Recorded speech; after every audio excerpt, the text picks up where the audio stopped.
Yo, what's up guys? Welcome to another video. So in this video, I'm going to do something a little bit different than my previous ones because I'm going to show you guys how I maintain this Maxspect Dice all-in-one aquarium, because there's two different ways that I perform maintenance on this tank.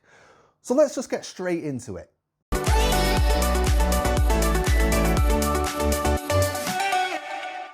All right, so there is actually two different ways that I perform maintenance on this tank. I have a daily routine and then I have a monthly routine. So let me show you the daily way first because it's super simple and it seems to be working quite well.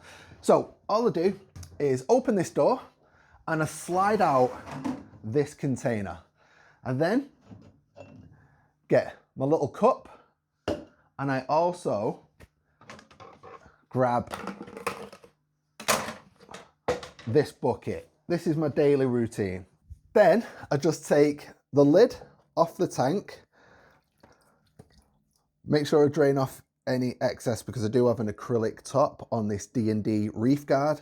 It's just a little piece of acrylic that I got from B&Q, nothing special. I do need to get myself one of those fancy proper covers, but it's on the list. They're expensive, so I'm not ready for that just yet. I'll stick with my little bit of plastic for now.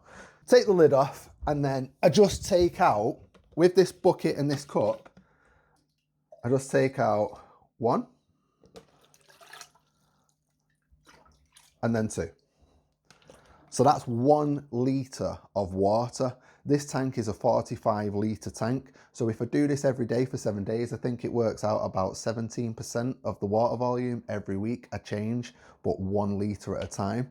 And as you can see, don't know how well you can see it there, the water is just really clear. Then I'll just simply throw that water away and with the same cup, put it underneath this, turn that on,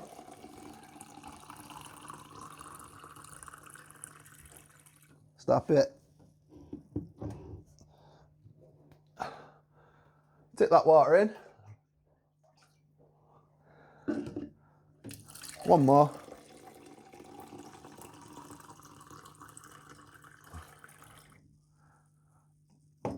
push that back on, slide it away,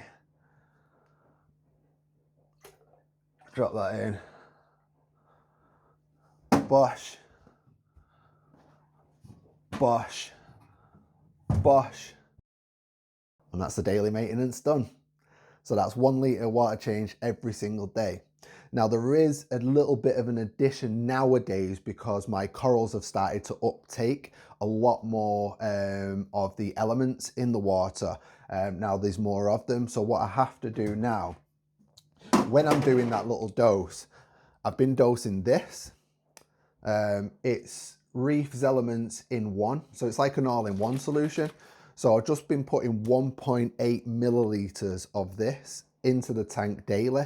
So when I do that water change, I just take a syringe and just put 1.8 mils in and that's it. And it's keeping everything in balance. Calcium, alkalinity, magnesium, it seems to be doing really, really well.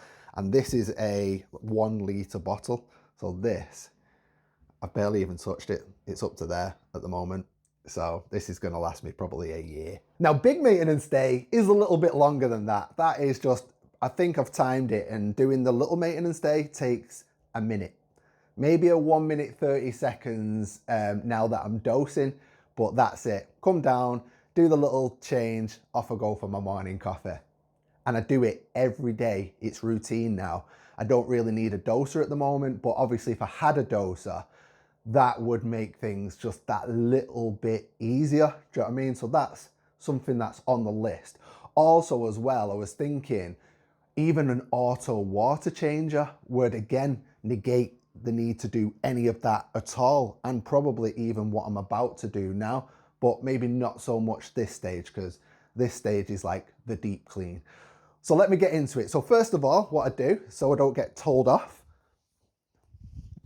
is I put a towel on the floor. Now, one thing I learned when I got this new house was the floor. I made sure that it was a water resistant floor. Unlike in my last house when I had a lovely wooden floor, and the tank leaked and I ruined it. So this time around, I've learned. So I get the towel out and cover this area, because no matter how hard I try, I will spill water. Then I get my water jug, pop the lid. I've then got like a little auxiliary heater, just a spare heater. This is, you know, just in case anything goes with the tank and the heater stops working. I also use it for water heating. I just like having to have one spare. So this is good for the water side, especially when I'm doing like bigger water changes. It's a 100-watt heater. So in the 25 litres, it only takes an hour or two before it's at a decent temperature. I'll get that going, and then whilst that's warming up, I'll start preparing the tank. So the lid comes off. Pop that there on top of the towel. The sump cover also comes off. Put that there on top of the towel. And then get my kitchen roll out, my trusty little white bucket, and the glass scraper. So this is the Maxspect Refine glass scraper. Now this is brilliant because it's got a whetstone on the scraper, so you don't have to keep buying new blades all the time, because all you do is put it on, give it a good sharpen on the whetstone, get that blade nice and sharp, wipe it off, and then you're good to go. So then I'll pop that in, and then I'll give the glass a good clean before I start. So the next thing I do is I turn off all of the flow. I turn off the return pumps, I turn off the wave makers. Alexa, turn off the aquarium pump. So the aquarium pump's off. Now, ideally I'd like that to control all of the wave makers and everything, but it is what it is. The great thing is I've got a default set into that. So like if I turn off the aquarium pump and I forget, which is pretty much going to happen, that I've turned it off, after 20 minutes, it will automatically turn itself back on if I've forgotten to turn it on myself. So that's good, because, you know, that could be disastrous. So then what I have to do is I have to literally unplug the wave makers, just because the J-Cod wave maker that I've got, I can put that into feed mode and it turns off. That's fine. It turns off for about 10 minutes. It doesn't really take much more than that to do this maintenance. But the AI Nero that I've got, if I put that in feed mode, it still keeps running, all but very slow, which is a bit frustrating. So I just end up pulling the power from them both. Next thing, I grab my trusty bucket and my little white bucket, and I start taking bits out of the tank that need cleaning, which to be honest is only a filter sock. I don't have a skimmer, I don't have reactors, I don't have anything like that. If I do need to sort of like reduce my phosphates or anything, I just put GFO in a bag. And the same with carbon, if I need to use any carbon, which I very rarely do because the water stays very clear because I'm doing so many water changes. If I do need to, I just put it in a bag and I just put it in the middle of the chamber. That's pretty much it. And then first of all, I siphon out all of the back chambers of this tank, all of the sump chambers, because like I do have a filter sock, but for some reason, and I don't know how, debris always just seems to find a way past the filter sock. So it does start to build up in the back chambers. So I'll just get the hose, stick it in chamber 1, put it all the way to the bottom till it hits the bottom, and then it's old, but it's gold, it works.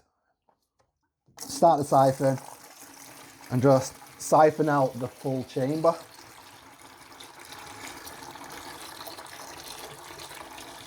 And then I move on to chamber 2, but chamber 2, I don't siphon all the way because there's biomedia in this chamber. So I don't want it to dry out or lose any of its biological filtration. So I just take a bit of this chamber out up until the biomedia.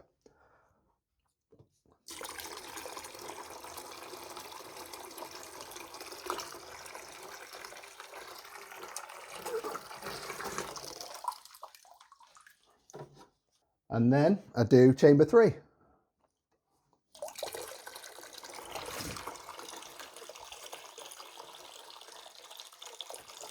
So by this point, the bucket is about 2/3 full, and then I just take the rest of the water to fill up this bucket from the water column.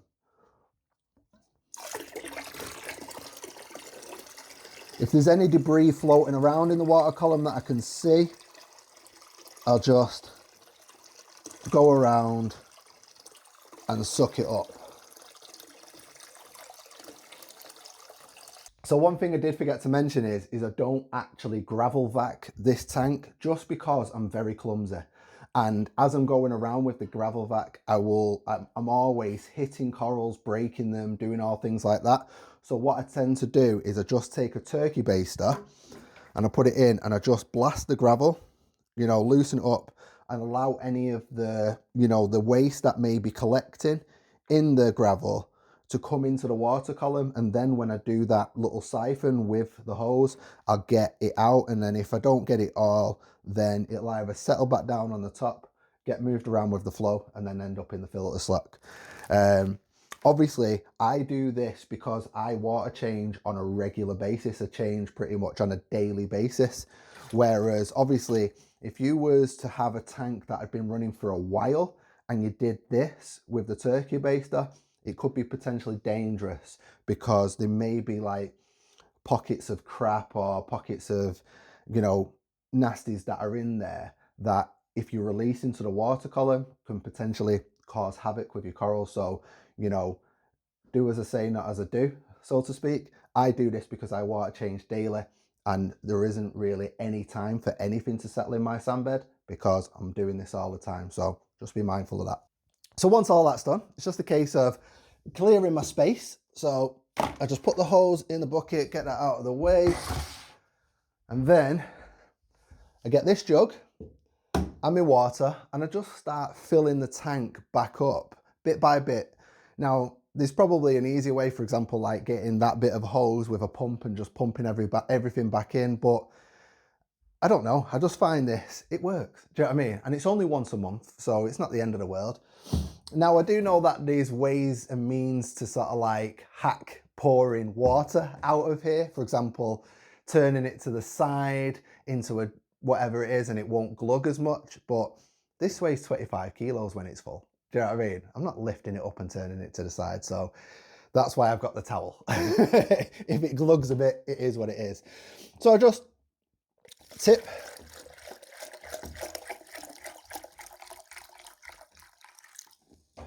and fill, and I make sure that I fill it into sort of like the back chamber of the tank. So I tip it into the sump area, and then when the sump area is full, this area here, you know, where the water normally goes into the sump area, the water then sort of like backfills the main display here. So I just fill that up. And I do have the aquarium heater running at the moment, so even if the water is a little bit colder than the tank display, then the heater will start to warm it up as well, just to take that extra edge off. So then when it gets to sort of like a level where I'm a little bit unsure what is the correct height, I just go, Alexa, turn on the aquarium pump. These duckbill things get blocked really easy. So I've got a little toothbrush to loosen them off. I really should replace this for a random flow generator like I did back in the day a few years ago. It's on my list to do. I'm probably going to do it soon. But yeah, replace these duckbills out for a nice random flow generator. Now we can hear the pump is starting to run dry. So I top it back up again.